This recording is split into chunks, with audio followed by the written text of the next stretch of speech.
Aujourd'hui, je suis très heureux de recevoir Renaud Muselier. Renaud Muselier, c'est d'abord et avant tout un parcours extraordinaire. Pas toujours bien connu d'ailleurs. D'abord médecin, businessman, vice-président de l'OM, puis la politique, député européen, secrétaire d'État et aujourd'hui président de la région Sud. Je vais bien sûr parler avec lui de la ville de Marseille, de son actualité, des élections municipales bien sûr qui se jouent en ce moment et de la manière dont il les perçoit. On me dit, oh Marseille, oh, qu'est-ce qui se passe? Comment il se passe? Et qu'est-ce qui se passe à Paris chez toi, mon pote? C'est une ville de gâchis, mais c'est quand même une ville que l'on aime, qui a des atouts. J'ai été élu personnalité politique de l'année, j'aurais jamais pensé avoir ça, moi. Est-ce que vous avez quand même regardé le débat? J'ai trouvé le niveau globalement très bas. Après, tout est anesthésié parce que Martine fait une faute dans l'ordonnancement de ces trucs. C'est un accident de campagne qui est pénible à vivre pour tout le monde. Le RN aujourd'hui, on le crédite à 30%. Ça dit quoi de la ville de Marseille pour vous? Je meurs de rire. Je meurs de rire. À l'époque, nous, on avait quand même des voyous. Il y avait parfois un coup de couteau et deux, trois crachats. Aujourd'hui, ils se flinguent, les mecs. Bon. Moi, je sais pas ma conception de la vie politique. Il faut être dans le match. Surtout, j'y vais pas et j'envoie mes troupes le faire. Mais non, tu es chef de guerre, mon pote. Salut à toutes et à tous et bienvenue dans cette nouvelle émission d'Il faut Marseille. Aujourd'hui, je suis très heureux de recevoir Renaud Muselier. Renaud Muselier, c'est d'abord et avant tout un parcours extraordinaire. Pas toujours bien connu d'ailleurs. D'abord médecin, businessman, vice-président de l'OM, puis la politique, député européen, secrétaire d'État et aujourd'hui président de la région Sud. C'est une trajectoire extraordinaire dans laquelle on va se plonger. Je vais bien sûr aussi parler avec lui de la ville de Marseille, de son actualité, des élections municipales bien sûr qui se jouent en ce moment et de la manière dont il les perçoit. Vous connaissez le concept de l'émission, pas de débat en mode plateau télé, on pose les questions que tout le monde se pose, sans langue de bois, sans ambiguïté. Avant de commencer, j'insiste à chaque fois, mais encore un grand merci à vous tous. On continue de grandir sur les réseaux sociaux et ça c'est vraiment génial. Continuez à nous donner votre avis sur les émissions en commentaire, ça nous aide à grandir et continuez aussi à nous envoyer de la force. C'est vraiment hyper important pour nous, pour l'équipe. J'en profite aussi, vous l'avez peut-être vu passer, mais je laisserai très prochainement ma place de présentateur de l'émission à une tête qui est bien connue des Marseillais. Si vous ne l'avez pas encore vu, je vous invite à aller découvrir tout ça sur notre compte Instagram. On a fait une publication sur le sujet. Mais on commence tout de suite avec Renaud Muselier. C'est parti. Renaud, un grand merci d'être là. Merci pour cette présentation sympathique. Vous avez vu? Ouais. Très. Ouais, extraordinaire. Merci de parler de moi. Non, merci beaucoup d'être là, Renaud. Alors, on va commencer. Donc, comme je le disais, je voudrais qu'on parle. On va d'abord parler de vous. Il y a pas mal à dire. Vous avez fait pas mal de trucs quand même. J'ai regardé un peu. Pas mal. Ouais, je suis vieux. Et après, donc d'abord, on va parler de vous et de votre parcours. Et après, si vous le voulez bien, on parlera de la campagne municipale en cours. Ok ? Moi, je suis à votre écoute. Allez, c'est parti. Donc déjà, Renaud, vous êtes né à Marseille. Vous avez grandi ici. Depuis, vous avez fait des tas de choses. Vous le disiez à l'instant. Qu'est-ce qui a changé depuis le moment où vous êtes né ici? Il y a certainement des grandes choses qui ont changé, en bien ou en mal d'ailleurs. Mais qu'est-ce qui fondamentalement a changé depuis toutes ces années où vous avez grandi quand vous étiez jeune à Marseille? J'aime cette ville. Alors, quand on l'aime, on n'est pas très objectif.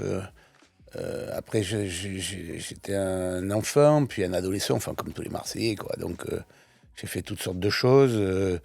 La ville a forcément évolué. Moi, je suis pas du tout nostalgique, donc je regarde jamais derrière. Donc, c'est pas mal au goût du jour, ça, de te regarder en arrière en disant c'était mieux avant. Ouais, mais ça, c'est un truc de vieux, ça. Donc, c'est toujours mieux avant, c'est toujours mieux avant, mais enfin, bon, moi, ça m'intéresse pas.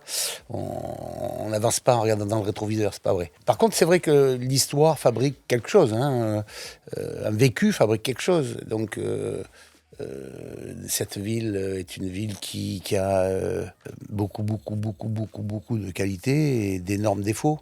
Et donc, du coup, il y a une forme elle massacre ses enfants, en fait, cette ville. Elle avance toute seule, comme une espèce d'énorme rouleau compresseur. Et je crois qu'on gâche beaucoup de nos chances et de nos atouts. Voilà. Bon. Que ça soit les industriels, le monde économique, que ça soit la politique. On voit toujours des choses qui commencent et qui, d'une génération sur l'autre, ne perdurent pas. Et donc, c'est une ville de gâchis, mais c'est quand même une ville que l'on aime, qui a des atouts. Elle avance toute seule, en fait. Voilà. Gâchis, par exemple, à quel point de vue? On pourrait quand même être... on est la deuxième ou troisième ville de France, comment vous placez? Enfin, on est la deuxième ville de France. On a des atouts énormes, mais on pourrait être la capitale euro-méditerranéenne, on ne l'est pas, quoi. On pourrait être reconnu pour... son université, sur son port, pas rester simplement sur le club de foot ou sur les narcotrafiquants, quoi. C'est fatigant un peu quand même. Qu'on soit toujours les champions mondiaux, en tout cas français et européens, des faits divers. Voilà. pense qu'on a d'autres qualités et qu'on n'arrive pas à mettre en avant ou que, comme on les a, peut-être qu'on ne les développe pas assez. Et c'est une question de quoi? C'est une question de volontarisme politique? C'est une question de Je sais pas si c'est pas, je sais pas si culturellement, si c'est pas un peu l'histoire, c'est-à-dire qu'on est toujours un peu anti-tout, quoi. Hein, on était contre le pouvoir central, contre les Romains. Historiquement, on est un peu anti-tout quand même. Hein. Alors c'est vrai qu'on a une ville qui est fabriquée par la mer, qui tourne le dos au continent, entourée de ses collines. Après, ces villages qui sont les saints, hein, tous les villages, des noyaux villageois marseillais, Marseille est entouré de ses saints, Saint-André, Saint-Antoine, Saint-Ginier, en fait tous les saints de Marseille. Pour autant, on n'arrive pas à prendre une dimension mondiale. Et chaque fois qu'on la prend, on s'autocritique. Par exemple, on est câblé dans le monde entier. C'est la totalité des câbles pour le réseau, le net, pour tout ce qui fonctionne aujourd'hui, ils rentrent tous par Marseille.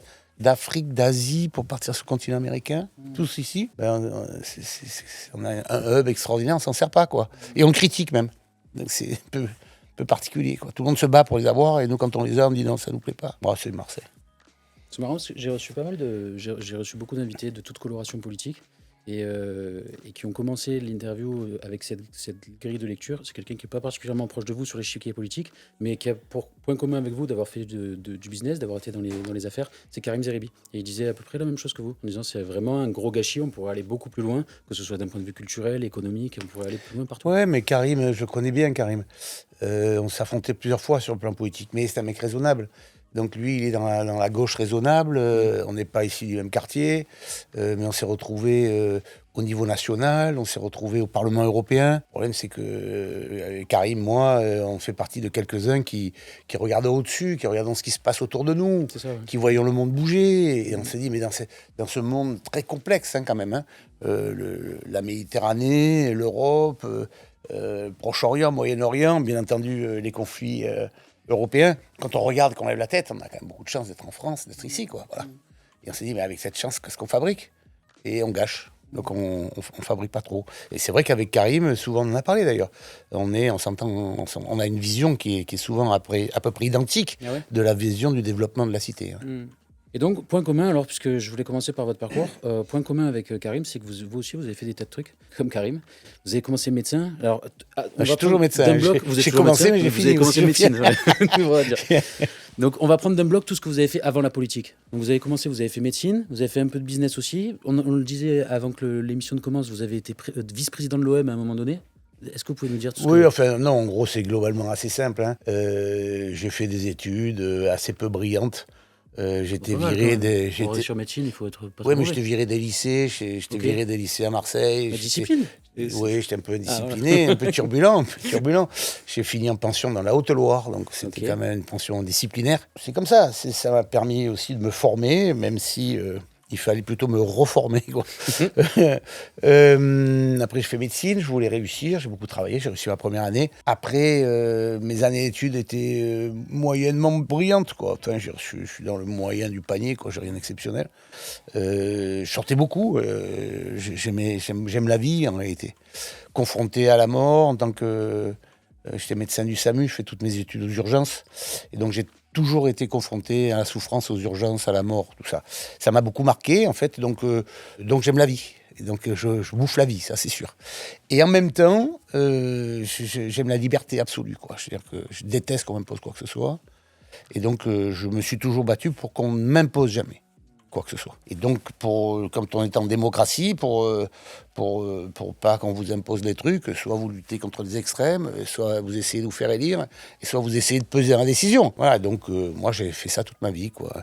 Et parallèlement à ça, effectivement, je crois que je suis médecin, je suis en entreprise, et effectivement, j'ai des activités qui sont tout à fait indépendantes de la politique, qui n'ont rien à voir avec, mais qui sont vers la médecine en fait, sur mon volet médical. J'ai jamais mélangé les trucs et je fais partie de ces rares politiques en tout cas qui ne vivent pas de la politique, quoi. Je vis de mon métier et je vis aussi ma passion et la politique. C'est deux choses complètement que j'ai menées en parallèle avec une barrière totale entre les deux. Sauf que là où il n'y a pas de barrière, c'est que c'est mon mode de fonctionnement. Je fais 10 ans d'études. 10 ans d'études, c'est diagnostic-traitement. Hein. Est-ce que ça va mieux ou ça va pas mieux, hein. Puis quand ça va mieux, il meurt ou non, hein. Bon, alors, le problème, il est vite réglé. Et donc, je m'applique cette méthode-là qui est la seule que je connaisse, en fait. C'est comment faire un bon diagnostic pour arriver à faire un traitement et quels sont les résultats. Donc, c'est du pragmatisme total. Et le moment où vous dites la politique c'est fait pour moi, et vous parliez tout à l'heure, il y a soit s'opposer aux extrêmes ou s'opposer à une idéologie qui ne convient pas, ou il y a aussi l'ambition de vouloir faire changer les choses. Vous, le moment où précisément vous vous dites j'y vais, je vais foncer en politique, j'y vais. Quelle est l'aspiration? C'est à la fac. Je fais pas de politique en fait. Okay. Je lutte contre celui qui veut m'imposer quelque chose. D'accord. Voilà. Moi, je suis pour le dialogue. Il y a le côté Marseillais, alors on disait. Non, parce que c'est ici. Donc, c'est ici. Donc, à la fac, il y avait. Quand j'étais en deuxième année, il y avait un mec qui me dit il faut faire la grève parce qu'il y avait une augmentation des prix de papier de cigarettes. Moi, je fais que du sport. J'ai réussi un concours difficile. Qu'est-ce que tu m'emmerdes à faire la grève? Enfin, c'est un fou de ton truc. Et là, il m'a dit mais moi, je suis élu, toi, tu l'es pas. J'ai dit on a travaillé 20 heures par jour pour arriver à gagner ce putain de concours là. Comment tu as fait? Il m'a dit il y a des élections, je me suis présenté. J'ai dit écoute-moi, l'année prochaine, je me présente, tu seras plus là. Okay. Et donc je me suis présenté, j'avais créé une corpo qui s'appelait l'Association pour la promotion des études médicales, et on a ramassé tous les sièges toutes les années. Et donc, du coup, il y avait le GUD qui était l'extrême droite qui a été balayé, et il y avait toute l'UNEF, alors je ne sais plus lequel c'était, parce qu'il y en avait deux à l'époque, l'UNEF, ID, enfin bon, il y en avait deux, UNEF. Et donc, j'ai pris tous les sièges. Donc comme ça, pendant 10 ans, j'ai gagné toutes les élections, et on faisait que de la fête en fait à la fac et que des trucs pour les étudiants. C'est un peu comme je l'imaginais. Quand j'ai commencé la fac, c'est un campus sympa où on allait en boîte de nuit, on travaillait, on passait des examens, on devenait médecin et en même temps on passait un beau moment. Et donc du coup là j'étais là-dedans. Puis après en 81, 83, il y a eu la réforme des étudiants de médecine, Là c'était la réforme Rallye de Savary, donc c'était les socialistes et les communistes qui m'ont mis une année d'études supplémentaires et de la fin d'accès aux spécialités. Donc, j'étais en 4e année, donc je suis devenu responsable des étudiants de médecine en grève à Marseille, au niveau national. Donc, on négociait dans le ministère, on faisait quelques bêtises, on attaquait les trains, on attaquait la préfecture, okay. Il y en avait le comité action, voilà. Donc, ça forme. Et c'est là que j'ai compris aussi qu'on pouvait discuter longtemps dans la rue, à dire étudiants en colère. Rallye de Savary, ta réforme, tu sais où on se la met, etc. Fait en sorte que j'ai réalisé que quand on est au pouvoir, c'est eux qui décident, hein. C'est pas le mec dans la rue. Et par contre, j'ai réalisé aussi que quand on est dans la rue et qu'on manifeste, il faut savoir arrêter une grève. Et ça, c'est très difficile aussi parce qu'il y a toujours des mecs, dont je faisais un peu partie d'ailleurs, qui poussaient très fort. Et après, pour arrêter, c'est compliqué. Donc, cette culture du dialogue, je l'ai toujours eue parce que je suis passé par des phases de combat fortes. Après, et donc, la première élection, au-delà de la dynamique corpo, quand vous rentrez dans le monde politique, dans le monde citoyen, c'est quand? C'est à la fin de mes études de médecine, c'est 92, je crois. Le doyen de la faculté de médecine avec qui j'ai sympathisé prend le RPR, à la suite de Yacine Santoni, c'est le doyen Maurice Toga. Il me demande si je veux venir avec lui, j'y vais. Et puis là, il y a un canton qui se libère, du centre-ville, le deuxième canton de Marseille, un centre-ville. Et personne ne veut y aller parce que le sortant, c'est un conseiller départemental, conseiller général à l'époque, de l'extrême droite, ça commence ça, qui était FN, et qui était M. Roussel. Et donc en me présentant, j'ai mis 2 fois parce que l'élection a été cassée. Enfin, après, je suis parti de là, en 92. Je bats Roussel, le premier conseiller général sortant Front National de France, quand même. C'est moi qui le bats. Puis après, du coup, je le bats lui. Donc après, il y a les législatives. Comme je suis élu dans ce canton qui est dans la circonscription, je deviens député de la 5e circonscription des Bouches-du-Rhône. Et entre-temps, il y a les élections municipales. Comme je suis devenu entre-temps le patron du RPR. C'est à l'époque où il y avait Gaudin à l'UDF et moi au RPR. Et donc, on a fait l'UMP, enfin, un peu avant les autres. Donc lui était avec Balladur, moi j'étais avec Chirac. On a dit, si on se bat, on perd tout le temps. Et donc, c'est là que j'ai compris qu'il fallait toujours additionner pour gagner. En additionnant, on a gagné. C'est assez simple, donc, en fait. Après, donc là, 1 plus 1, ça fait 2,5 à peu près. Voilà. Vous multipliez après, donc vous avez eu des tas de postes, on va en parler évidemment. Mais c'est ce dont on parlait tout à l'heure, avant que l'émission ne commence. Et moi, je voudrais qu'on ait 2 mots là-dessus. Gaudin était président de l'OM et vous étiez vice-président de l'OM. Oui, en fait, c'est un peu... Aujourd'hui, ça n'existe pas, ça. Ce qui s'est passé, c'est qu'il y avait Robert Vigouroux, qui était maire de Marseille à l'époque. L'OM est en situation difficile. Donc c'est 95, des deux, donc ouais, difficile. Comme chaque fois, il y avait deux sociétés et Vigouroux avait créé une SAOS qui permettait d'avoir le label là-dessus. Et intelligemment, quand même, il avait laissé au prochain maire la possibilité d'organiser son truc. Quand on a gagné la ville, avec Gaudin, lui il est maire, moi je suis premier adjoint, et moi je suis un fou du foot, hein, parce que je suis allé dès 8 ans au ballon. Moi je partais, pour entrer dans le stade, je prenais la main de quelqu'un qui me mettait dans les populaires, après je me circulais dans les populaires, les virages, il y avait les quarts de virage en face, j'étais en face de côté, maintenant ça me fait assez rire, parce que maintenant je suis en présidentiel de côté, donc j'ai fait tout, les populaires qui étaient en planche comme ça, on sautait, enfin bon, mais j'étais petit, j'avais 8 ans, donc je suis toujours allé au stade, et je connais très très bien le foot, à l'intérieur du foot, l'organisation du foot, alors que Jean-Claude, lui, il était jamais allé au stade, hein, et il connaissait pas le foot, hein. Jean-Claude, quand on était à la mi-temps, il m'a dit, mais ils ont changé de côté à l'entracte. Donc, maire de Marseille. Là, bon. Donc, donc, quand il est de fait par les textes président, il me téléphone à mon bureau, et il me dit, ben écoute, tu viens avec moi à l'OM. Je dis, non, moi à l'OM, j'y vais pas, je connais trop bien. Je veux pas y aller, il faut pas mettre les mains dans ce bordel là. Faut pas y aller là, pas possible. Et il me dit, écoute, moi je comprends rien, toi tu connais bien, tu viens. Ah, j'ai dit, ok, mais moi vous me forcerez jamais à faire ce que je veux pas, hein, parce que c'est un monde que je connais très bien, et je sais qu'il faut pas y toucher. Donc si vous me mettez dedans, moi j'ai mes règles, on ne sortira pas. Il me dit, mais raison de plus pour que tu viennes. Alors. Et je me suis retrouvé vice-président du club. Et alors ? Et on est remonté en 2 ans. Et c'était une on était en expérience deuxième division. génial. Oui, c'est génial, surtout quand on était jeune élu à la mairie, Gaudin depuis longtemps, moi, il courait après, moi, c'était tout neuf, et quand on était dans en tribune, les mecs se retournaient, oh, tu vas me le changer l'entraîneur, oh, avec tous les noms d'oiseaux comme le savent, et on se faisait injurier copieusement dans la tribune alors qu'on venait gagner la vie, on se dit, c'est pas très drôle quand même.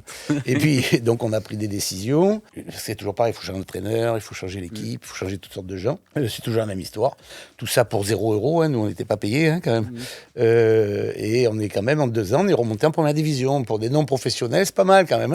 Et sans aller au tribunal, sans être mis en examen, sans prendre 1 euro, comme quoi c'est pas mal quand on fixe les règles, ça marche. Et donc... Non, mais c'est une belle expérience, c'est vrai. Ah bah, j'imagine, c'est génial. Et après ça, Renaud, donc la vie politique, donc là à fond, donc d'une expérience au niveau local et puis aussi au niveau national, député, secrétaire d'État, député européen aussi. Toutes les casquettes qu'on peut envisager, et aujourd'hui, bien sûr, président de la région Sud. Parmi toutes ces casquettes, est-ce qu'il y en a une qui sort du lot, que vous appréciez tout particulièrement ? Elles sont toutes bonnes. Elles sont toutes bonnes parce qu'elles arrivent à un moment dans ma vie où c'est toujours... D'abord, je suis un garçon positif, moi. Donc, comme je regarde jamais dans l'introviseur, je ne me remets jamais dans un endroit où j'étais, parce que ça fait un peu comme mes mots... on vient emmerder ceux qui y sont, donc c'est pas la peine. Ça, c'est un principe. Deuxième principe, quand vous êtes arrivé à l'Assemblée, j'ai 33 ans, moi, hein, quand je suis jeune parlementaire, c'était une expérience fantastique. Je siège à l'Assemblée nationale, quoi. C'est extraordinaire pour moi. En plus, moi, j'ai fait médecine, donc je n'ai pas fait du droit. Donc je suis loin de tout ça. Hein, et je me retrouve avec les seigneurs de la vie politique, de droite comme de gauche. Je croise Bérégovoy avant qu'il se flingue. Enfin, je vois des trucs, hein, je croise des Pasqua, des Pandro. C'est des grands moments de la vie. Puis petit à petit, dans ces grands moments-là, je prends ma place, je deviens vice-président du groupe, je prends un peu tous les postes, j'ai une façon de faire, une faconde, je viens d'un territoire, j'ai une colonne vertébrale idéologique qui est autour du pragmatisme et du bon sens. Et donc j'ai fait mon trou, et puis après j'ai été réélu, les Marseillais m'ont fait confiance plusieurs fois. À la ville, on a essayé de faire... Il y avait un avantage aussi pour grandir, c'est que on pouvait avoir un cumul des mandats, donc on pouvait travailler ici et avoir un truc à l'Assemblée. On n'était pas déconnectés comme ils le sont aujourd'hui. Aujourd'hui, l'Assemblée, c'est n'importe quoi. Et en bas, c'est pas terrible. Donc, ça ne pousse pas, on ne grandit pas, en fait. Donc, tous ces mandats ont été extraordinaires. Quand je suis rentré aux affaires étrangères, c'est Chirac, il faut voir les photos que j'ai, là. Quand je suis à l'ONU, quand même, on me voit à l'ONU. C'est génial, ça aussi. C'est un truc de fou. Ouais. Donc, mais enfin, on dirait Minot, quoi. Hein. Enfin, le mec m'a fait confiance. C'est incroyable. Il y a la guerre d'Irak. Hein. Là, vous aviez quel âge ? J'ai 42, là. Ouais.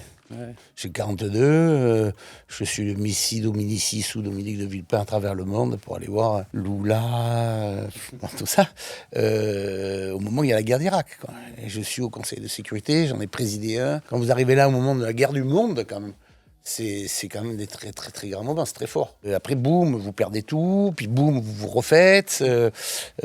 Ça permet de garder beaucoup d'humilité aussi, parce que quand on perd, il n'y a plus personne qui téléphone. Rien. Donc ça forme aussi, c'est bien. C'est une expérience très positive. Puis après, je me suis battu contre Jean-Marie Le Pen au Parlement européen. J'étais tête de liste pour la droite et le centre sur le quart sud-est et Auvergne-Rhône-Alpes, Corse et Provence-Alpes-Côte d'Azur. J'ai fait touche-touche. J'ai écrasé Peillon, qui était le député, le candidat socialiste à l'époque. Je me suis retrouvé au Parlement européen, fort de mon expérience. Pouf, j'ai pris beaucoup de choses. Entre-temps, je suis passé à président de l'Institut du monde arabe juste avant Jacques Lang. Ah ouais Ouais. Ok, génial. Voilà. Donc, c'est des moments un peu forts. Puis là, il y a un moment qui est un peu génial aussi. C'est donc vous passez de l'ONU à l'Institut du monde arabe, à plus rien, à vous rebattre au Parlement européen face à Le Pen, et vous vous retrouvez co-organisateur des Jeux Olympiques, à sortir le drapeau pour la France, quand même, des Jeux. C'est des moments magiques, quoi. Magiques. Donc tout ça fait partie d'une évolution permanente qui fait en sorte que je suis en mouvement. J'aime fondamentalement ce que je fais, je crois dans ce que je fais. Je crois que les gens savent qu'ils peuvent avoir confiance en ce que je dis, en tout cas. Après, ils sont d'accord ou non. Je leur demande pas d'être d'accord. Je dis, voilà, je suis comme ça, et j'essaye de tirer mon truc. Ils m'ont plutôt toujours fait confiance, et aujourd'hui à la région, je suis heureux, voilà aussi. Donc voilà. Non, donc est-ce que j'ai l'impression d'être heureux? Oui, je crois que je le suis. J'ai été élu par la presse cette année, pour l'année dernière, enfin 25, personnalité politique de l'année. J'aurais jamais pensé avoir ça, moi. Voilà, donc bon, très bien, je suis content, merci. Mais pour autant, voilà, j'ai une vie normale. J'ai des enfants, j'ai une femme, j'ai des petits-enfants, voilà, je vis comme tout le monde, hein, voilà. Dans toutes ces expériences, donc aussi diverses qu'elles soient, avec toutes ces expériences que vous avez citées, vous avez cité aussi pas mal de noms. Est-ce qu'il y a des personnalités qui vous ont marqué plus que d'autres? Si vous deviez en retenir une personnalité qui vous a marqué dans votre vie politique? Ah, ça suffit pas, c'est pas possible. Alors Une, c'est pas possible parce que moi, je rentre en politique au RPR pour Chirac, quand même. Déjà, lui, paf, ça c'est sûr. Mec assez exceptionnel, qui fait confiance à la jeunesse, qui a fabriqué les bébés Chirac, etc. Donc, qui a fabriqué beaucoup de choses et qui était un mec merveilleux. Et je suis très heureux d'ailleurs d'avoir contribué à donner le lycée Jacques Chirac à l'entrée de Marseille. C'est quand même un lycée international tout à fait exceptionnel. Quand vous rentrez au Parlement européen, au Parlement français, et que vous avez Ponce, là, le président du groupe, Bernard Ponce, qui vous dit ici les seuls qui comptent, c'est ceux qui sont réélus, et les autres ils parlent pas, ça refroidit quand même. Hein. Bon, quand on voit tous ceux qui font là-haut en ce moment, il ferait mieux d'avoir eu Ponce comme maître, hein, quand même. On n'aurait pas le même merdier là. Quand vous arrivez à l'ONU, c'est impressionnant l'ONU. Donc c'est un monde encore à part. C'est la géopolitique. Vous croisez Kofi Annan. Je me fais très ami avec son bras droit. Ouais. Je représente la France tout le temps là, donc c'est quand même des grands moments. Ils vous apprennent la sensibilité géopolitique de l'ONU, c'est très très très important. Hein. Quand vous allez vous battre pour les Jeux Olympiques, vous croisez Thomas Bach, vous comprenez vite comment il faut faire pour les gagner. Voilà, vous comprenez vite. Voilà, donc c'est des rencontres au fur et à mesure. Jean-Claude Gaudin, ça a été une aventure d'un verre d'eau à moitié plein, à moitié vide, parce que on a tout fait ensemble, on a tout gagné ensemble, hein, tout. Et en même temps, après, il s'est isolé dans son pouvoir, et je suis rentré pas en opposition frontale, parce que je n'avais aucune envie d'être en opposition frontale, on avait 20 ans d'écart, mais il était dans la je gère, je suis assis sur le fauteuil, je bouge pas, et moi j'avais des ambitions que j'ai toujours pour la ville, et donc c'est des grands moments aussi, quoi. C'est des personnages assez incroyables. Mais quand vous croisez Pasqua, quand vous croisez Pandro, lorsque vous croisez même Balladur au moment des trucs, moi j'ai rencontré tous les présidents de la République. Quand vous êtes avec Sarko, quand même, c'est un individu pas banal, hein. Sarko, c'est un phénomène, quoi. Là, je vois Macron, c'est encore un caractère très différent. Ces présidents, en général, ne se font pas aimer, de toute façon, à la sortie. Mais moi, je suis intime avec eux systématiquement. Et donc, je les vois vivre de l'intérieur. Et sans pour autant partager tout, je respecte leurs conditions. C'est dur ce qu'ils font, quoi. Voilà. J'ai un peu plus d'indulgence que la population générale. C'est ça aussi la richesse de votre parcours, d'avoir pu croiser des personnalités extraordinaires comme ça là. C'est génial de ce point de vue-là aussi. Ben oui, moi j'étais très ami quand j'étais chef du RPR avec Hollande, qui était chef du PS, lui. Ok. Voilà. Et donc on s'affrontait sur les plateaux télé comme ça. Et encore très différentes. Donc il était chef du PS avant de devenir président. Et quand on rentrait à l'Assemblée, comme moi j'étais Marseillais, j'ai pas de bagnole, il me ramenait dans sa bagnole, quoi. Et il avait une voiture où on sentait bien que c'est le père de famille avec ses enfants dedans, quoi. Enfin, c'était vachement sympa. Et donc je m'entends bien avec lui. Je suis pas du tout d'accord avec lui, mais je m'entends bien avec lui. Et je pense que la force de la vie politique, c'est de savoir écouter les autres. Voilà. C'est de les comprendre. Je respecte beaucoup ceux qui ne pensent pas comme moi. Je respecte ceux qui pensent comme moi, mais c'est plus facile. Mais je respecte beaucoup ceux qui ne pensent pas comme moi parce que j'ai envie de comprendre pourquoi ils pensent comme ça. Aujourd'hui, Renaud, président de la région Sud. Cette émission, Il faut Marseille, on a aussi, alors on a une audience qui est assez jeune, parce qu'on est beaucoup sur les réseaux sociaux, et on a aussi une volonté de pédagogie et de compréhension globale de la vie politique, mais pas que, de la ville de Marseille dans sa globalité. Et je l'ai vu et c'est bien fait. Ah, c'est vrai? Ouais, c'est pour les jeunes, mais quand même, je m'adapte. C'est bien fait. Sur le sujet de la région, le conseil régional, c'est pas toujours, et j'ai pu poser la même question d'ailleurs à Martine Vassal sur la métropole, parce que c'est pas toujours clair non plus. Sur le sujet de la région, si vous deviez expliquer en quelques mots quelles sont ses prérogatives et qu'est-ce que vous avez pu faire de concret dans le changement de la vie des Marseillais depuis que vous êtes aux commandes. Alors, la région, ça c'est facile. Hein. Quand je suis arrivé à la région, ma fille, 24 ans, elle m'a dit, papa, je suis très content pour toi, tu gagnes la région, très fier de toi, bravo et tout ça, mais à quoi ça sert? Donc, on part de loin quand même. C'est-à-dire qu'elle me soutient, elle a toujours été à mes côtés, elle a baigné dedans. Elle ne sait pas pourquoi. Elle devrait savoir quand même à quoi sert la région, ça calme, hein, ça calme un peu. Donc on essaye en permanence parce que c'est une institution qui est assez loin finalement de la vie courante alors qu'elle fait fonctionner le quotidien. Donc pour la resituer plus exactement, vous avez l'Europe et la France dans les institutions françaises, hein, dans la gouvernance, la taille des dispositifs. L'Europe et la France, les régions, les départements, les métropoles, les villes. Voilà. Donc on est en haut du spectre quand même. Mais plus on est en haut du spectre, moins on nous connaît en fait. Donc grosso modo, pour expliquer ce qu'on fait, à partir du lycée jusqu'à la fin de votre vie, on s'occupe de vous. C'est facile. Ouais, c'est facile. C'est facile. Ouais. Donc le lycée, ça tout le monde connaît. La formation professionnelle, ça tout le monde sait ce que c'est. Toute l'économie, c'est la région. Tous les fonds européens, dans le cadre de l'aménagement du territoire, c'est la région. Tous les contrats de plan État-région pour savoir où on fait passer les trains, où on fait passer les zones d'activité, etc., les ports, etc., c'est la région. Et tous les transports, c'est la région. D'accord. Voilà. Donc, ce qui veut dire que quand même, à partir du moment où vous mettez le pied un jour dans un bus ou un train zoo, là, voilà, à partir de ce jour-là, il y a un moment ou un autre, tous les jours, vous passez par chez moi. Enfin, par chez moi, par la région. Bon, beaucoup plus clair. Alors, je voudrais qu'on aille maintenant, Renaud, qu'on parle un peu de la campagne quand même. Avant de commencer... Quelle campagne? Quand même, c'est vrai que vous n'y êtes pas, malheureusement, mais bon. J'aime bien le malheureusement, mais non, mais c'est... Est-ce que vous avez quand même regardé le débat qui était sur BFM? Est-ce que vous l'avez regardé? J'étais au jeu. Okay. J'étais au jeu, mais je regarde tout quand même. Donc, est-ce que vous avez regardé les jeux? Moi, je regardais le débat plutôt. Oui, mais est-ce que vous avez regardé les jeux quand même? Non, je reconnais que non. Eh ben voilà, c'est quand même un moment où on a brillé. Nous, la France, et nous, le Sud, donc c'est bien quand même. Et puis, c'était sympa. Mais vous êtes un observateur politique, figurez-vous, moi aussi. J'ai trouvé le niveau globalement très bas. Ouais. Collectivement, hein, moi je suis président du comité de soutien de Martine Vassal, donc il n'y a pas de photo là-dessus, hein, donc j'assume tout. Je trouvais que pour la deuxième ville de France, le niveau politique était très bas. Très bas.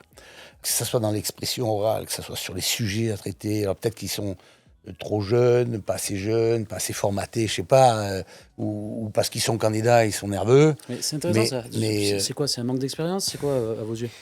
Ils sont pas bons tout court? C'est quoi? Non, d'abord, j'aime pas dire pas bon parce que il faut le faire ce qu'il faut. Hein. C'est l'enfer. Hein. C'est l'enfer. Donc c'est difficile. Il y a beaucoup de pression sur les épaules, il y a beaucoup d'enjeux derrière. C'est pas simplement une promenade au bar du coin où on va se faire une partie de cartes. Ouais, bien sûr. C'est très très très très dur. Mais je trouve que le niveau général, il n'a pas été tiré vers le haut. Voilà. Est-ce que c'est la faute des journalistes qui n'ont pas réussi à élever le niveau? Est-ce que c'est eux qui se sont enlisés dans leur truc? J'en sais trop rien. Mais en tout cas, c'est pas terrible. Ce qui me rassure, c'est que quand j'ai vu celui des Lyonnais, ils n'ont pas été beaucoup plus forts, hein, quand même. Donc, un peu plus haut que le nôtre au niveau, mais quand même pas terrible. Quant à Paris, c'est une boucherie, mais avec un niveau supérieur. C'est plus violent, en fait, mais le niveau est supérieur. Ça, c'est une comparaison d'un semi-pro, enfin, hein, quand même. Donc, quand même, voilà. Quand même, après, tout est anesthésié parce que Martine fait une faute dans l'ordonnancement de ces trucs. En plus, ce qui est dommage, c'est que dans ce niveau, qui n'est pas très haut quand même, elle était meilleure. Vous trouvez? Ouais. Dans ce niveau, mais je ne vais pas donner les notes, hein, mais elle était meilleure, survoler le débat plutôt par rapport à toi. Si elle n'avait pas fait ça, elle aurait gagné le match. C'est ça qui m'énerve surtout. Et donc vous, Renaud, question que j'ai envie de vous poser aussi, pourquoi on ne vous a pas vu dans cette élection? peut-être que vous auriez élevé le niveau un petit peu. Et on aurait peut-être aimé vous voir. Quelles sont les explications qui fait qu'on vous ait pas vu aujourd'hui Ben, c'est gentil de vouloir me voir, mais moi je suis président de la région, je ne suis pas candidat. Martine Vassal, typiquement, elle est à la métropole. Oui, mais elle est à la métropole, donc elle a mené un combat déjà au municipal, et il fallait qu'elle retourne. Ou en tout cas que notre famille politique, que notre camp politique, ce que j'appelle les gens raisonnables, soit là. Dans ces gens raisonnables, il y a toute une génération qui arrive aussi derrière elle, hein, comme Romain Simarano, comme Mme Blanchard, vous avez des gens qui poussent derrière. Hein, Ludovic Pernet. Ludovic Pernet, bien sûr, mais Ludo, il est déjà vice-président de la région. Oui. Donc il est déjà installé. Après, il faut qu'il progresse, comme tout le monde. Mais j'ai essayé de fabriquer plein de jeunes, parce que tout ça ça évolue dans le temps, quoi. C'est normal. Et donc Martine a souhaité lever l'étendard, tant mieux. Là, il y a un incident de campagne, c'est pas bon. Il reste 15 jours, c'est nécessaire. C'est jouable encore ? Là, le retard est pris, il fait mal. Là, le dernier sondage, il est compliqué quand même. Ouais. Oui, mais ça, c'est pas grave. Le sondage, vous savez. Ça vaut pas parole d'évangile, mais ça donne un petit éclairage quand même. Oui, mais vous savez, moi, le dernier régional, j'avais le lundi qui précédait le dimanche, quand même. Hein, j'avais moins 14. Hein, Ah oui. et j'ai fini à moins 4. Hein. Donc, vous savez, j'ai les sondages. Mais d'ailleurs, les mecs du RN, ils s'en souviennent. Hein, parce qu'ils m'ont dit, parce que les sondeurs disaient, ouais, mais ce qui est important, c'est le suivi des sondages, leur évolution, etc. J'en ai perdu 7 de rang, et j'étais passé de moins 4 à moins 14. Hein. Donc pour le suivi et le niveau des rangs, bon, mais j'ai fait moins 4. Après, la gauche s'est désistée à mon endroit. C'était une démarche un peu particulière là-dedans. Ils étaient très bas aussi, hein, c'était les Verts en plus. Et donc j'ai gagné avec 57. J'ai fait le premier score en France quand même. Mais alors au-delà du dernier sondage, donc du coup, aujourd'hui si un fait un accident de campagne, d'autres peuvent en faire. Donc là, cette fois-ci, c'est un peu comme au foot aussi. Là. Les autres peuvent faire des fautes, hein, quand même. Il n'y a pas que toujours nous qui faisons des fautes. Hein. Non, les autres peuvent faire des fautes. S'il n'y a pas de faute, ça va être compliqué. Mais on part sur une quadrangulaire, voilà. Et dans une quadrangulaire, ça vous laisse une semaine de plus complémentaire. Tout est jouable. Tout est jouable. Le RN, aujourd'hui, on le crédite à 30%. Là, globalement, tous les sondages sont d'accord. Enfin, mais bon, sans même parler, allez, je ne parle pas de chiffres, on met les chiffres de côté. Mais globalement, on dit que le RN monte depuis des années. On était à 19 avec Ravier. Aujourd'hui, on est à peu près à 30. Ça dit quoi de la ville de Marseille pour vous ? Je meurs de rire. Comment ? Je meurs de rire. Ah oui ? À ce point ? Vous vous souvenez pas que Le Pen est arrivé en tête ici ? Il avait gagné les présidentielles ici, il s'était présenté aux présidentielles derrière, ici dans la circonscription. Et il a été battu aux législatives au lendemain d'un score où il a fait 52, je crois, sur Marseille. Il y a le paramètre national, incontestable.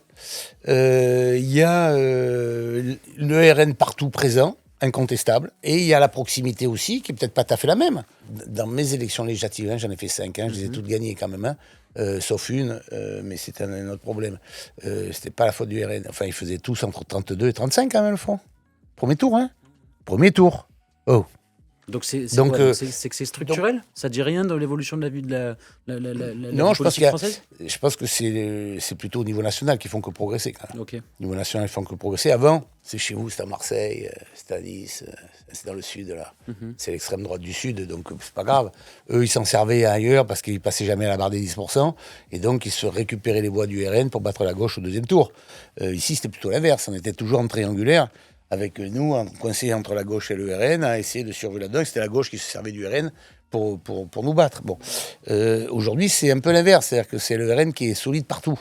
Et donc, pour gagner le RN, il faut toujours être unis. Voilà, c'est aussi simple que ça. Dès qu'on est désunis, on perd. Si vous aviez fait campagne, vous, aujourd'hui, là, Martine Vassal, elle a fait sa campagne à fond sur la sécurité, elle a parlé de choc d'autorité, etc., etc. Vous auriez fait la même chose ? Mais elle a bien fait de faire ça. Mais elle a pas assez parlé du volet social. Elle a passé. Parce que la vie ici, notamment en plus à Marseille, on a une droite qui est différente du Var, par exemple. L'extrême droite ici, elle est très différente. Et la droite est aussi différente. Et ici, nous, c'est plutôt la droite et le centre. On est beaucoup plus à gauche, quand même, ici. Dans ce corpus idéologique là-dedans. Et donc, elle a bien fait de parler du choc d'autorité, c'est absolument indispensable, mais il fallait qu'elle mette un peu plus en avant tout ce qu'elle a proposé sur les femmes seules, sur l'accompagnement des élèves, parce que les femmes célibataires sont en difficulté, traitement des hôpitaux, dont elle a parlé, hein, mais qui est pas ressorti, parce qu'elle a pas su peut-être, pour l'instant en tout cas, trouver cet équilibre dans son propre programme. Et ça, je connais très bien le problème, parce que quand j'étais candidat contre le RN la première fois, contre monsieur Roussel, moi aussi j'avais couru derrière la droite. Mais les mecs, c'est le Canada Dry si vous êtes pareil que les autres. Ils votent pas pour la copie, je veux dire. Voilà.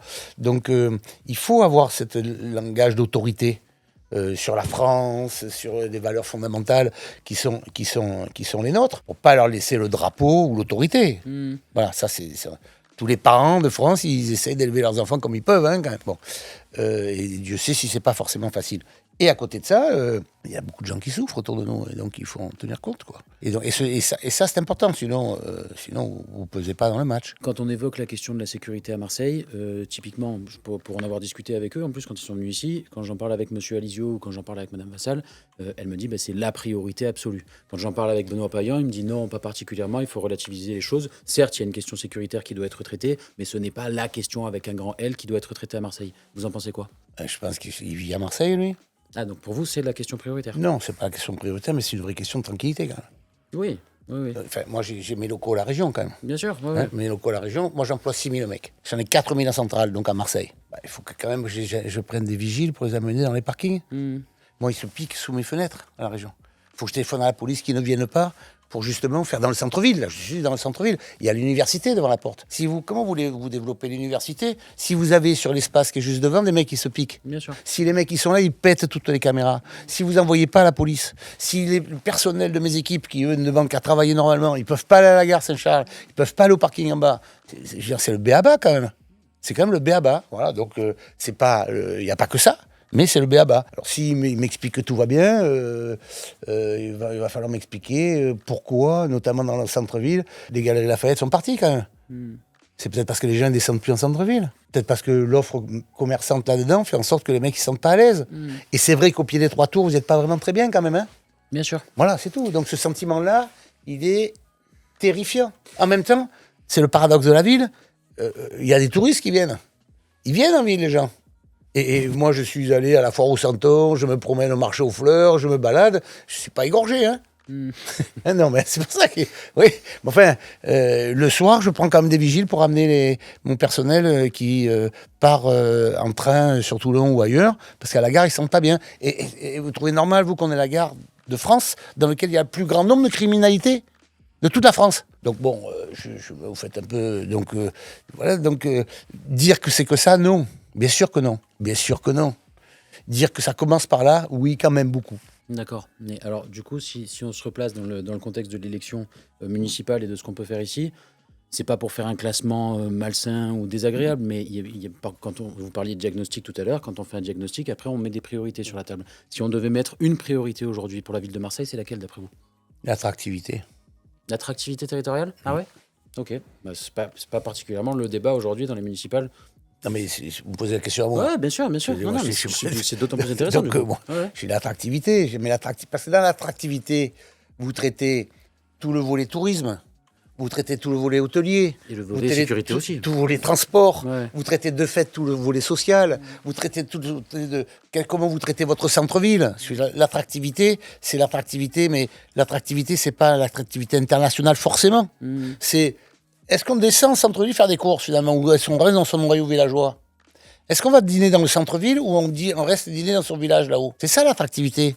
Est-ce qu'on peut admettre que quand même il y a un problème quand on rentre, qu'on sort de Marseille, sur les 2 autoroutes, tout est bouché. On peut pas entrer, on peut pas sortir. C'est que quand même les mecs, soit ils sortent pour entrer chez eux, soit ils viennent pour travailler ici. Ça veut dire que quand même on les a perdus. Bon, ce problème d'attractivité, ça me paraît quelque chose d'essentiel. Et quand vous réglez ça, vous traitez un peu tout à la fois quand même. Vous traitez ces pauvres gens aussi qui sont dans la rue, qui dorment sur les perrons des hôtels, enfin des immeubles là.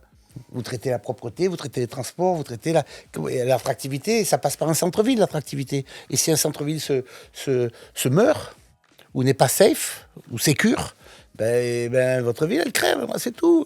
Est-ce que j'ai une question à vous poser? C'est vrai, dans la première. Ouais. Comment? Allez-y. J'ai l'impression qu'à jusqu'à maintenant, vous n'osiez pas les poser. Non, mais celle-là, je la pose souvent. Celle-là, c'est ma petite spéciale. Allez. Question que j'avais posée d'ailleurs à Romain Cimarano, je lui avais posé la même question. Au-delà du débat politique, au-delà de la castagne entre les partis, etc., est-ce qu'on peut reconnaître quand même qu'il y a des choses qui ont été bien faites par la municipalité précédente, par Benoît Payan, et si oui, lesquelles? Vous avez répondu. Dites-moi lesquelles. Moi, je vous pose la question. Moi, je ne sais pas. Rien? Non. Non, Rien du tout. Non, mais Alors on va me dire, bon alors ok, je cherche. Parce que vous me dites, qu'est-ce qui a réussi? Alors qu'est-ce qui a réussi? Quand il y a un chef d'entreprise extérieur qui veut venir, il va chez Saadé ou chez moi. Il n'est pas reçu à la ville, il n'y a pas un adjoint à l'économie. Ok, donc ça c'est mort. Après, quand on regarde le port de Marseille, pareil. Hein. Bon, la première démarche du maire de Marseille, ça a été de faire une pétition contre les bateaux. Respect. Bravo. On a oublié que quand même on a fait notre fortune, notre richesse par le port. Et c'est la région qui a payé 30 millions d'euros avec l'État et l'Europe pour faire en sorte qu'on puisse les connecter à quai, pour qu'il y ait quand même des trafics qui fonctionnent. Quoi, hein, bon. Et après, si vous dites, s'il n'y a plus de bateaux qui viennent, alors vous en faites quoi de ces DARS? On ne sait pas. Pas de proposition. Très bien, ok. Bon, ça ne marche pas non plus. Après, vous dites, la Coupe du Monde de rugby, il ne la voulait pas. Il ne la voulait pas, c'est moi qui suis allé la chercher. Après, vous allez me dire, ouais, il y a eu les Jeux Olympiques. Pourquoi c'est lui les Jeux Olympiques? Non, mais c'est lui. Non, mais dites-moi si c'est lui. Non, bon, d'accord. Alors après, je cherche les moyens financiers qui viennent de l'extérieur pour faire la gare Saint-Charles, par exemple. Ça, c'est dans le cadre des Jeux Olympiques. Là, les trains, ça, c'est moi qui les ai eus dans le cadre des Jeux Olympiques. Bon, très bien. Alors après, qu'est-ce qu'il a fait? Je cherche. À l'avenue du Pape. Voilà, tiens, à l'avenue du Pape. C'est pas mal ça, non? Oui, c'est très bien. Non, mais c'est très bien. Mais enfin, c'est Gaudin qui l'avait initié, quoi. Okay. Parce que le chrétien, quand même, depuis toujours, alors lui, maintenant, nous explique qu'il est à la messe tous les jours, mais quand même, c'est Jean-Claude, hein, cette histoire. Ça part de là. Hein. Alors, ok. Alors, après, il y a une chose qui marche bien. Enfin, c'est quand même un peu court, quoi. C'est une fois par mois, on se promène sur la... La corniche libre. Voilà, c'est bien, ça. C'est beau. C'est la deuxième ville de France, mon pote. Ah, putain, ça, c'est mac. Hein. Putain, c'est magnifique. Une fois par mois, allez, les gars, vas-y, dès qu'il fait beau, on va se faire un coup de roller sur la corniche. Non, mais enfin, sans déconner, c'est le niveau. Non, c'est très bien, c'est très bien. Mais est-ce qu'on peut avoir, par exemple, une idée? Moi, c'est la mienne que j'ai de défendre depuis longtemps. On part des Goudes, là-bas. On bloque tout, on organise tout, on reprend la digue du large et on va à l'Estac. On peut pas le faire, un truc comme ça? On peut pas penser des trucs comme ça? Non, c'est juste le petit morceau, là, rikiki, de rien du tout. Regardez, allez, jetez-moi tout le monde là-dedans. C'est vachement bien Marseille. Ok. Par contre, vous m'avez dit si oui, lesquels? Oui, alors moi, je vous dis oui, si oui, volontiers oui, mais j'arrive pas à trouver lesquels. Bon, alors je vais prendre un constat juste. Et peut-être que vous n'allez pas être d'accord. Mais peut-être que je serai d'accord. J'ai fait mes études à Paris, moi, ouais. Il y a quelques années, et c'est une discussion que j'ai eue avec Hugo Roche-Poggi, qui a quitté les équipes de Payan, justement, mais qu'importe. Lui aussi avait fait ses études à Paris, et on a constaté que c'est vrai, quand on était à Paris et qu'on parlait de Marseille, on parlait règlement de compte, on parlait trafic, on parlait si ça, la racaille, la mafia, la DZ, le machin. Aujourd'hui, Marseille, il y a eu une vibe, Marseille qui a suivi. Il y a une vraie vibe. On peut lui mettre à son crédit ou pas du tout? Non. Du tout? Rien? Non. Mais non, mais... Enfin, moi, vous savez, à travers les événements, à travers la corniche libre. Non, mais vous savez que j'ai fait des études. Vous savez, j'ai fait des études. En plus, j'ai fait des études avec Poggi, Roche-Poggi, son père. Ah. On était à la fac ensemble dans la même année. Okay. Et d'ailleurs, on s'est fait prendre en train de faire des conneries ensemble pendant la grève. Donc, je suis intime avec son père. Et donc, je connais bien lui. Et je savais, lui, qu'il resterait pas avec Payan, d'ailleurs. Parce que c'est pas un mec dans cette sensibilité-là. Bien, mais enfin, peu importe. Mais c'est comme quand je suis parlementaire. On me dit, oh, Marseille, oh, qu'est-ce qui se passe? Comment il se passe? Et qu'est-ce qui se passe à Paris, chez toi, mon pote? C'est ce qui se passe chez nous. C'est démesuré. Parce que c'est vibe ici. Pourquoi? Moi, je suis sorti, j'étais enterré. Non, mais vous rigolez ou quoi? On s'est jamais amusé à Marseille? J'ai 4 grands-enfants qui ont fait leur vie ici, qui sont sortis ici, qui ont fait leurs études ici. Ils sont régalés ici, ils restent ici, ils partent pas, les mecs. Oui, hein. Bien sûr. Voilà. Mais avant, c'était les Marseillais qui étaient obligés d'évangéliser en disant, mais Marseille, c'est génial. Et on leur répondait, mais non, c'est horrible, vous vous faites tirer sur la gueule. Mais ça a toujours été comme ça. Aujourd'hui, c'est moins le cas. C'est vrai qu'avec des aides Baffer, on est bien, quand ça déconne, ça est vachement bien. C'est vrai qu'à l'époque, nous, on avait quand même des voyous, on avait plutôt des règlements de compte par quartier, avec Vauban, contre Château-Gombert, un truc comme ça, ou les mecs de Mazargues qui descendaient là-bas. Bon, il y avait parfois un coup de couteau et de 3 crachats. Aujourd'hui, ils se flinguent, les mecs. Bon, c'est vrai qu'on a changé de gamme. Maintenant, vous vous amusez le soir à Marseille. Incroyable! Non, mais vous êtes incroyable, à votre âge, vous amusez à Marseille. Et nous, on se faisait chier. Non, mais vous êtes dingue ou quoi? Voilà, c'est pas sérieux. Mais enfin bon, regardez, je suis sinistre. Je me suis emmerdé toute ma vie. Non, mais ça se voit. Non, mais c'est pas sérieux. Ok. Si on continue on va pas faire que ça, mais quand même. Continue, allez-y. Sur le maire sortant, sur les équipes de Payan, etc. Récemment, donc dans les équipes du maire sortant, de Benoît Payan, il y a Amine Kessassi. Et vous avez fait une déclaration en disant qu'il y aurait un syndrome de Stockholm parce que ces 2 frères sont partis précisément pendant la municipalité de Benoît Payan. Vous n'êtes pas allé trop loin avec cette affirmation? Je l'ai dit pour 2 personnes. Donc il y a Amine dedans, il y a Rubirola aussi. C'est les 2 en même temps quand même. Bon, pour 2 raisons très différentes. Ben, ils sont taille-paillants. Très bien. Mais dans le diagnostic, quand même, ce que j'ai dit est faux ou non? Moi, je suis pas là pour juger. Moi, je suis là Non, pour mais vous poser des bonnes questions. vos questions sont bonnes et je vous réponds. Est-ce que ce que je dis est faux? Je crois pas. Parce que je mets tout ce qu'il y a avec derrière pour la souffrance d'Amine, de sa famille, de sa sœur, de son frère, de sa famille, avec tout ce que ça représente dans son combat personnel face au narcotrafic que je partage. Hein. Enfin, c'est quand même à nous qu'il a dit qu'il voulait pas partir avec lui. C'est pas inventé quand même. Bon, donc dans les propos que je tiens, je suis très respectueux de la souffrance et du malheur, et je suis associé au combat acharné contre le narcotrafic. Voilà. Ok. Maintenant, que Madame Rubirola, élue maire, martyrisée par le maire, repartent derrière, je dis quand même, il se passe pas quelque chose. Alors après, excusez-moi, si ça a un nom en médecine, hein. Voilà, ça a un nom en médecine. Oui, Voilà. justement, c'est peut-être Voilà, et ben ce nom en médecine, ça s'applique là, voilà, pile poil, voilà. Prenez les dicos, vous regardez, il n'y a pas de faute de genre, il n'y a pas de faute, de diagnostic, voilà, c'est écrit à noir sur blanc. Maintenant, pour que ça choque les gens, je pense que ça choque. Je veux pas blesser quand je dis ça, en fait. Hein. Bah, c'est justement le risque, oui, effectivement. Non, mais après, il y a le risque de manipulation de mon propos. Quand je suis face à la réalité, on fait un déni de diagnostic. Bon, mais je pose le diagnostic. Et si dans le déni de diagnostic, on m'explique que j'ai dit une bêtise, je crois pas, hein. Voilà, je crois pas. Je crois pas. Autre question que je voulais vous poser. Vous avez même, j'ai beaucoup, parce que c'est important ce que vous me posez comme question, parce que les mots ont un poids. Quand je parlais de Madame, justement pour ça quand je parlais de Madame Rubirola, je disais, Madame Rubirola, c'est un féminicide politique. Si vous me parlez féminicide, ça veut dire qu'on l'a tué. Jamais. Féminicide politique, ça veut dire que je t'élimine de la vie politique. Non. Donc féminicide politique, elle était maire, elle est devenue première adjointe, elle était conseillère départementale, lui a pris la place. Alors c'est quoi ça? C'est une promotion politique, peut-être. Bah. Marseille, c'est une ville qui se gentrifie pas mal ces dernières années.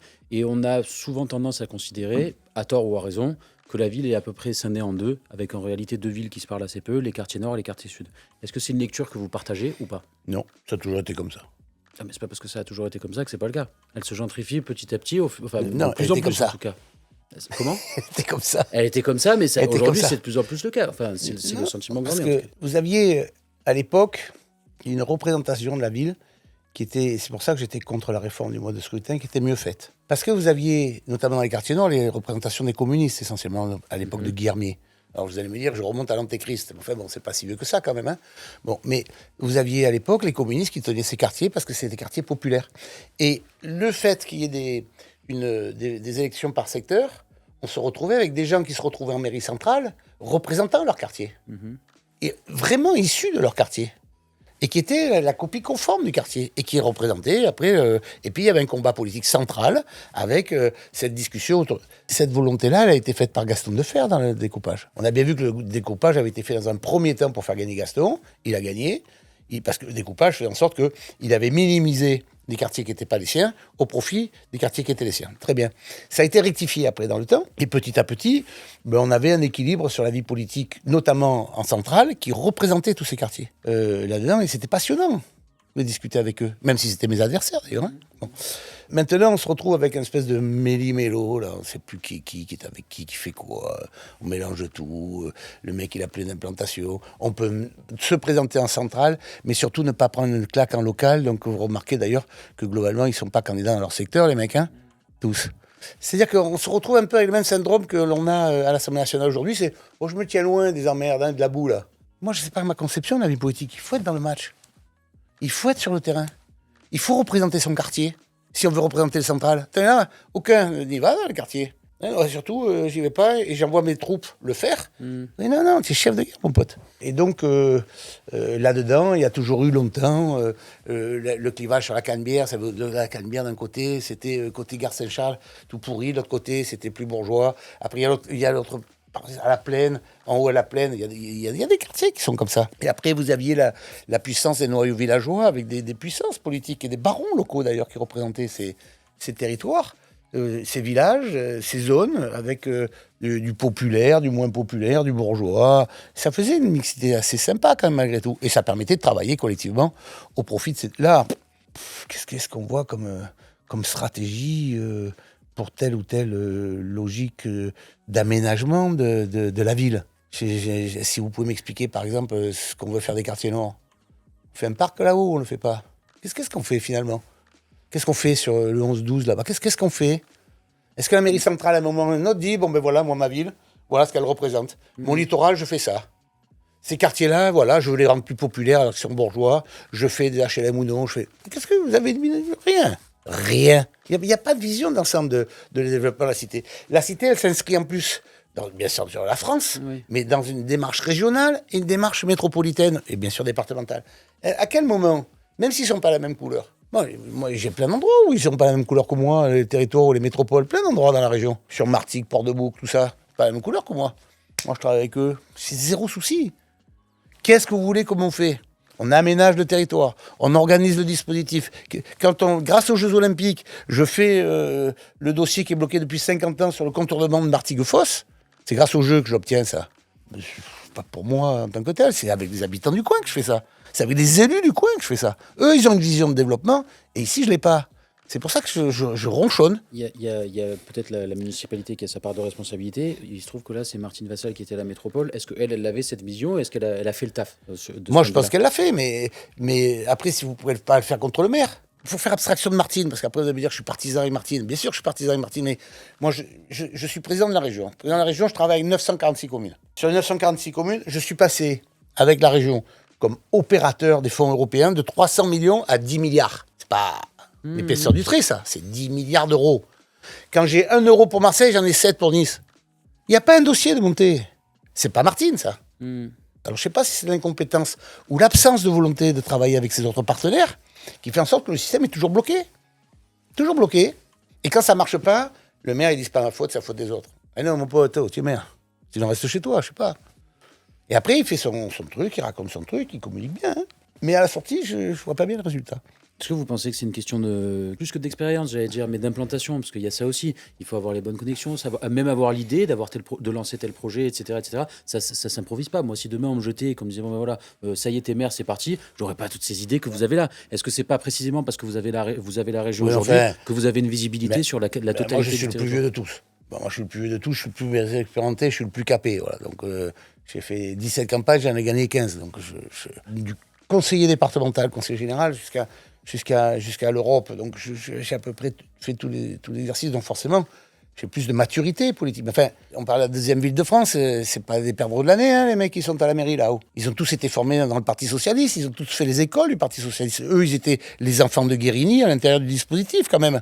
Quand Guérini était président du département et qu'il avait le tout-puissant, ils étaient tous avec Jean-Noël. Donc, ils ont normalement dû apprendre à savoir servir de l'institution. Et j'ai pas vraiment l'impression qu'ils savent le faire. Pendant cette campagne, on parle beaucoup de Sébastien Delogu. J'aimerais bien avoir votre avis à son sujet. Qu'est-ce que vous en pensez? Ne sous-estimez pas Delogu. Non, parce que vous le trouvez particulièrement bon, du coup? Non, je ne le trouve pas particulièrement bon. Je suis respectueux. Mais je ne le sous-estime pas du tout, d'ailleurs. Non, mais oui, vous le prenez au premier degré. Non, mais moi, j'ai juste hâte de le voir. Parce qu'il fait beaucoup parler. Il fait beaucoup parler. Même parce qu'il est atypique. Hein. Oui, clairement. Il est très atypique. D'abord, il défend une idéologie, celle de Mélenchon, que je ne partage pas. Mais je suis très respectueux du mec qui vient de la rue, qui a été chauffeur de taxi, qui est député et qui essaye de progresser. Alors là-dedans, il y a des carences importantes. Hein. Mais je suis... Il n'y a qu'en politique qu'on peut avoir ce genre d'ascension sociale, d'ailleurs. Et donc ça, je suis assez respectueux de ça. Après, je combats ses idées, hein, parce que je pense que c'est pas bon. Voilà. Donc je combats ses idées. Mais je ne suis pas très inquiet non plus, ils ne vont pas prendre le pouvoir à Marseille. Donc, voilà. C'est intéressant le fait de dire qu'il y a des carences. À quoi vous jugez un bon homme politique? Il y a des... Moi, je suis chef d'entreprise, j'ai des KPIs. C'est quoi les indicateurs? Je ne sais pas si je peux me permettre de dire ça, d'ailleurs, c'est prétentieux, mais sur les carences, quand je vois sur les réseaux sociaux tous les trous dans lesquels un certain nombre de personnes se moquent, je dis ne sous-estimez pas et faites-le son boulot, vous allez voir, c'est pas si facile.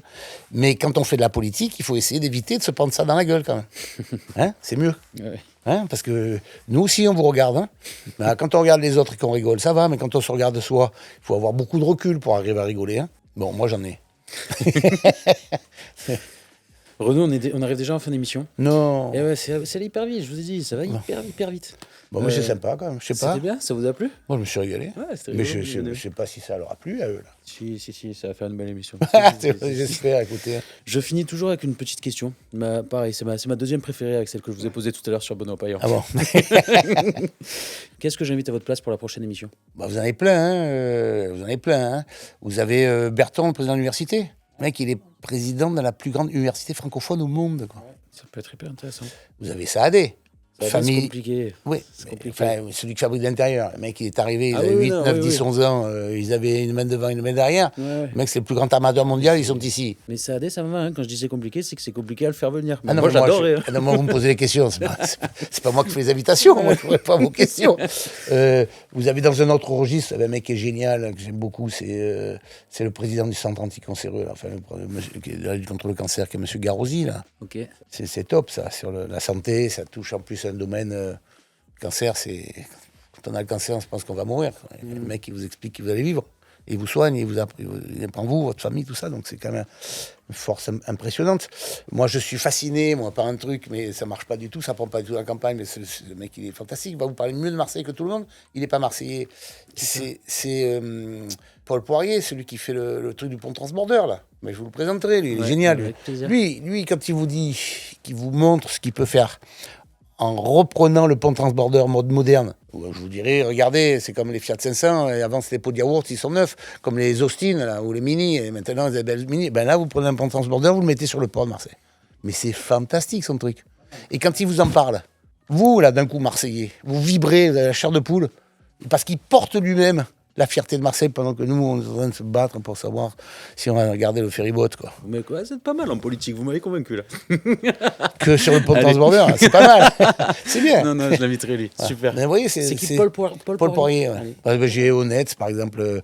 Honnête, pas, c'est ceux qui sont honnêtes. Honnête, O-N-E-T, hein, c'est c'est une femme, Émilie de Lombarès, Ouais. qui pilote ça, et qui est quand même d'une boîte locale, d'une boîte internationale, de sécurité, de nettoyage, etc. Donc elle emploie des millions de personnes à travers le monde. Quoi. Bon. Bah, c'est nous. Je vous passe un coup de fil. Ça vaut les d'autres. Merci beaucoup Renaud. Merci de l'invitation. Et puis merci à tous de nous avoir suivis. On se retrouve très vite pour une nouvelle émission d'Il faut Marseille.